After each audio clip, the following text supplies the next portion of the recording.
ሰላም እንዴት ናችሁ? ጌታ ያሰው ነኝ። ዛሬ የተወሰነ ሃይላይት ሐሳብ ልሰጣችሁ ነው የመጣሁት። እሱ ምንድነው? በባለፈ ቤዚክስ ኦፍ ኮምፒውተር እንደምታስታውሱት በዩቲዩብ ለቅቄላችኋለሁ። አሁን ደግሞ ቢያንስ ቤዚክስ ኦፍ ኮምፒውተር ሙሉ በሙሉ ሰጥቻለሁ ማለት ባይቻልም ቢያንስ ወደ ፕሮግራሚንግ ዋን ለመግባት ግን በቂያችሁ ነው። ከዛ በላይ እናንተ በግላችሁ ዲግ ማድረግ ይጠበቅባችኋል። ነገር ግን ቪዲዮዎችን እጨምርላችኋለሁ። ሞር ግን አሁን ላይ ቤዚክስ ኦፍ ፕሮግራሚንግ ላይ ስትገቡ ታገኙታላችሁ። አድቫንስ እያደረጋችሁ ለመሄድ ያ እንደ ሪፈረንስ እንዲሆናችሁ እንጂ ቤዚክስ ኦፍ ኮምፒውተር የመጨረሻ ያለቀ አይደለም። ስለዚህ አሁን ላይ ቤዚክስ ኦፍ ፕሮግራሚንግ ስትጀምሩ አንደኛው ፕሮግራሚንግ ዋን እና ፕሮግራሚንግ ቱ ብዬ በሁለት ሞጁል ነው ይጀላችሁ የመጣሁት። እሱም ቪዲዮ ስለቅላችሁ ቢያንስ ፕሮግራሚንግ ዋን የምንለው ከኢንትሮዳክተሪ ፓርት ይነሳና ሙሉ ስቴፕ ባይ ስቴፕ የሚሄድ ነው። ከዛ ቤዚክ ፕሮግራሚንግ ዋን ከኢንትሮዳክተሪ ፓርት ጀምሮ ቢያንስ በቤዚክ ዋን መካተት ያለባቸው ነገሮችን በውስጡ የያዘ ነው። አፕሊኬሽን ኢንስታል ማድረግ አለ፣ አፕሊኬሽን ሴትአፕ ስቴፕ ባይ ስቴፕ ፕሮሲጀር አለ፣ ዳውንሎድ ማድረግ አለ፣ ኢንስታል ማድረግ አለ፣ ኮንፊገር ማድረግ አለ እና ብዙ ኤክስቴንሽኖችም የሚጨማመሩ አሉ። እነዛን ቪዲዮውን እያያችሁ ስቴፕ ባይ ስቴፕ ተከትላችሁ ኢንስታል የምታደርጉት። ቢያንስ ግን ሪከመንድ የማደርጋችሁ ዋንስ ስቴፕ ቪዲዮውን ተመልከቱት። ቪዲዮውን በደንብ ካያችሁት በኋላ ሪከመንድ የማደርጋችሁ ያንን ፓርት ነው። ስታዩት ቢያንስ ኮንሴፕቹዋል የሆነ ሐሳብ ይዛችሁ ቪዲዮውን ፓውዝ እያደረጋችሁ ምን እንደምትሰሩ ይገባችኋል ማለት ነው። አንደርስታንድ ታደርጉታላችሁ በቀላሉ። ያንን ማድረግ ከቻላችሁ ቢያንስ ጽንሰ ሐሳቡን ይዛችሁ በውስጣችሁ ያንን ያለውን ነገር ነው እያሰባችሁ የምትሰሩትና አንደርስታንድ ለማድረግ አይከብዳችሁም ማለት ነው። ያንን ማስኬድ ከቻላችሁ ፕሮግራሚንግ ዋንን በአግባቡ ከጨረሳችሁ ፕሮግራሚንግ ቱ እየቀለለ ነው የሚሄደው። ከዛ ቤዚክስ ኦፍ ዌብሳይት ላይም ስትገቡ እጅግ በጣም እየቀለለ ይሄዳል። ያ ማለት ምንድነው?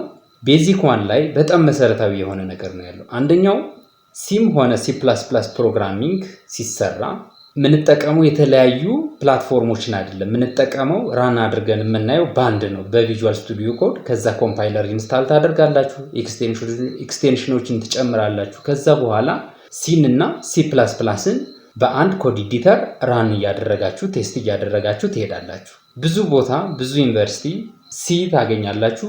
አሁንም በሌላ ግቢ ደግሞ ወይም ሌላ ዩኒቨርሲቲ ደግሞ በሲ++ ታገኛላችሁ። እኔ ግን በሁለቱም እያንዳንዱ ልሰራላችሁ ነው ዩቲዩብ ያዘጋጀሁላችሁ።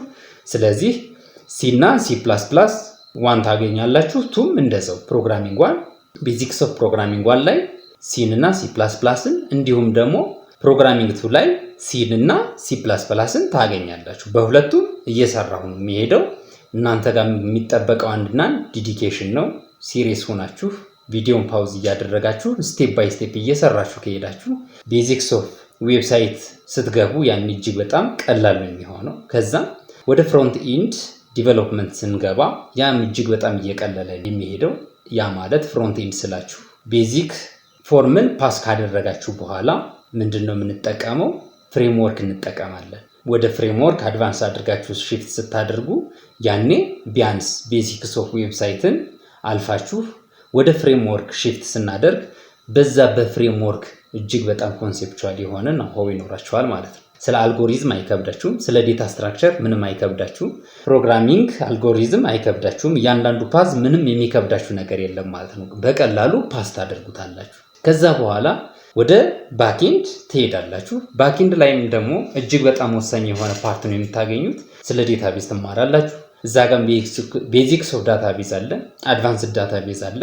ያንን ከጨረሳችሁ በኋላ ወዴት ትመጣላችሁ ማለት ነው? አድቫንስድ ዳታቤዝ፣ አድቫንስድ ፍሮንት ኢንድ አንድ ላይ ኢንቲግሬት አድርጋችሁ ስትሰሩ ምን ይሆንላችኋል? አፕሊኬሽን ይሆንላችኋል ማለት ነው። ያን ዲጂታል ፕሮዳክት ደሊቨር ለማድረግ የግዴታ ይሄንን ፓዝ ማለፍ ይጠበቅባችኋል ማለት ነው። ስለዚህ ከመሰረታዊ ለምትነሱ ልጆች ነው ይሄንን እያልኩ ያለሁት። ከዛ ለምትነሱ ልጆች ስቴፕ ባይ ስቴፕ ፕሮሲጀሩን ተከትላችሁ እንድትሄዱ ሪከመንድ አደርጋችኋለሁ። ስለዚህ አሁን ላይ ፕሮግራሚንግ ዋና ብለን እንጀምራለን። ከዛ በሲ እና በሲ++ ራን እያደረጋችሁ ቴስት እያደረጋችሁ ትሄዳላችሁ። ከዛ ፕሮግራሚንግ ቱም እንደዛው። ከዛ ወደ ዌብሳይት ደግሞ በሌላ ጊዜ ለሱ ኦቨርቪው ሃይላይት ሐሳብ እሰጣችኋለሁ። ከምን ላይ እንደምትጀምሩ እሰጣችኋለሁ። አሁን ላይ ግን እያንዳንዱን ነገር ስቴፕ ባይ ስቴፕ መሄድ አለባችሁ። ቢያንስ ፕሮግራሚንግ ቱል ለመጀመር እንኳን የምትፈልጉ ልጆች ፕሮግራሚንግ ዋን ላይ ሴትአፕ የምናደርገው አፕሊኬሽን ስላለ ያንን በደንብ ካላያችሁ ራን ማድረግ ይከብዳችሁ ይሆናል። ቴስት አድርጋችሁ ለማየት የሚከብዳችሁ ፓርት ሊያጋጥማችሁ ይችላል። ስለዚህ ከቤዚክ ዋን ተነሱ። ከቤዚክ ዋን ተነስታችሁ ቤዚክ ቱን ጨርሱ። ከዛ በኋላ ወዴት እንሄዳለን? ወደ ቤዚክስ ኦፍ ዌብሳይት እንሄዳለን። ከዛ ቀጥሎም ሌላ ስቴፕ አለው። ስለ ቤዚክስ ኦፍ ዌብሳይትንም ሳወራላችሁ ያኔ በደንብ ኦቨርቪው ሀሳብ አዘጋጅላችኋለሁ። ሀሳብ አስተያየት ደግሞ ትክክለኛ ሀሳብ አስተያየት እኔን የሚቀርጸኝ እኔን የሚያነሳሳኝ ቢሆን ጥሩ ነው። መልካም ኮዲንግ ላለው ይመቻችሁ።